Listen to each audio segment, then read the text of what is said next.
Assalamualaikum warahmatullahi wabarakatuh. Kami daripada kumpulan 16 akan membentangkan tajuk berkenaan aplikasi pembelajaran. Kumpulan kami terdiri daripada 3 ahli kumpulan, iaitu Muhammad Hakim Firdaus bin Harif, Muhammad Luqman bin Abu Bakar dan Muhammad Imran Hafiz bin Muhammad Azlan. Aplikasi pembelajaran terbagi kepada 4 aspek yang berbeza, iaitu bentuk, bidang, kaedah dan peringkat. Aplikasi pembelajaran dari segi bidang terbagi kepada 3, iaitu formal, bukan formal dan tidak formal. Formal yang dinyatakan adalah di mana setiap aktiviti pembelajaran hendaklah berpandukan kurikulum yang dirangka oleh pihak KPM. Selain itu, kesemua tenaga pengajar hendaklah terdiri daripada insan-insan yang telah dilatih. Kesemua pelajar juga akan dinilai prestasinya secara berperingkat bagi memastikan setiap matlamat pendidikan yang telah ditetapkan dapat dicapai dengan sempurna. Bukan formal adalah aktiviti pembelajaran tambahan di mana ianya bertujuan untuk menyempurnakan lagi aktiviti pembelajaran formal. Kebiasaannya, aktiviti pembelajaran bukan formal dilakukan di luar bilik darjah. Antara contoh aktiviti bukan formal adalah seperti ceramah, bengkel, forum dan sebagainya. Mempunyai rancangan yang sistematik dan rapi bagi mencapai objektif khusus yang telah ditetapkan. Tiada penilaian prestasi yang dilakukan dan setiap peserta akan menerima sijil sebagai tanda penyertaan. Tidak formal merupakan pembelajaran yang diterima melalui pengalaman dan pendedahan secara tidak sedar, tidak kira masa maupun tempat. Bahan pembelajarannya juga tidak dirancang. Tidak formal berpunca daripada naluri ingin tahu yang terdapat dalam diri manusia. Selain itu, tidak formal merupakan pembelajaran yang tidak dinilai oleh orang lain. Assalamualaikum warahmatullahi wabarakatuh. Nama saya Muhammad Hakim Firdaus bin Harif. Saya akan menerangkan tentang jenis-jenis pembelajaran dari segi bidang. Apa itu bidang? Bidang terdapat 2, iaitu bidang kognitif, psikomotor dan efektif. Kognitif. Apa itu kognitif? Kognitif adalah merangkumi segala ilmu pengetahuan yang dipelajari di institusi pendidikan. Ia melibatkan penggunaan mental manusia untuk memperolehi ilmu, serta potensi pelajar dari segi intelek dapat diperkembangkan. Terdapat 6 peringkat, iaitu mencipta, menilai, menganalisis, mengaplikasi, memahami dan mengingat. Seterusnya, psikomotor. Apa itu psikomotor? Merujuk kepada kemahiran, kebolehan melaksanakan sesuatu pergerakan. Ia juga melibatkan penguasaan kemahiran melalui latihan. Terdapat 7 peringkat, iaitu keaslian, penyesuaian, tindak balas yang kompleks, mekanisme, respon terbimbing, penentuan dan akhir sekali peniruan. Seterusnya, efektif. Apa itu efektif?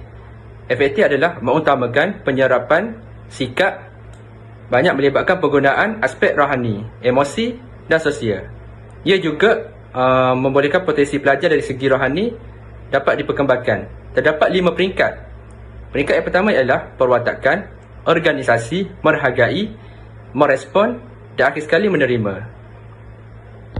Seterusnya jenis-jenis pembelajaran dari segi kaedah. Terdapat 6 kaedah yang akan saya kemukakan. Dalam buku Principle of Teaching berpendapat bahawa yang pertama, kaedah pembelajaran melalui cara meniru dan bermain.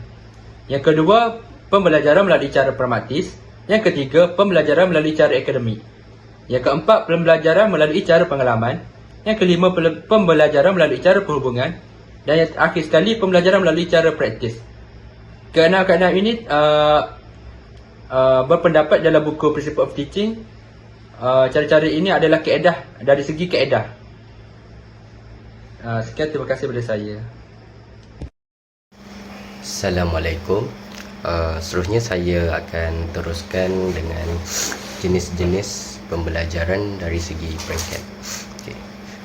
Robert Miles Garnier dalam buku Essential of Learning for Instruction berpendapat pembelajaran manusia boleh diklasifikasikan kepada 4 peringkat, bermula daripada penggunaan isyarat yang paling asas sehingga kepada penyelesaian masalah yang lebih kompleks.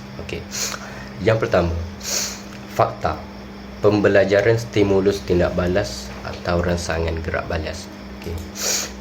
Ia menghubungkan rangsangan dengan tindak balas seperti murid menyebut nama objek yang ditunjukkan oleh guru. Contohnya kita berkatakan ia adalah pen, maka kita menunjukkan pen, maka murid itu akan sebutlah nama dia, pen. Okey, itu sebagai contoh. Yang kedua, kemahiran, iaitu pembelajaran melalui rantaian. Okey, ia bermaksud ia menghubungkan pelbagai rangsangan dalam bentuk ayat atau frasa. Okey. Yang terakhir sekali ialah rumusan. Pembelajaran dapat dirumuskan sebagai proses yang melibatkan pelbagai jenis dan pendekatan termasuk pembelajaran formal, non-formal dan informal. Menurut Gania, terdapat 5 jenis pembelajaran yang meliputi kemahiran intelek, maklumat verbal, strategi kognitif, kemahiran psikomotor dan sikap. Selain itu, gaya pembelajaran individu seperti visual, auditory, kinestetik dan reflektif juga mempengaruhi cara seseorang belajar. Kaedah seperti simulasi, demonstrasi dan pembelajaran aktif dapat digunakan untuk meningkatkan keterlibatan pelajar dalam proses pembelajaran.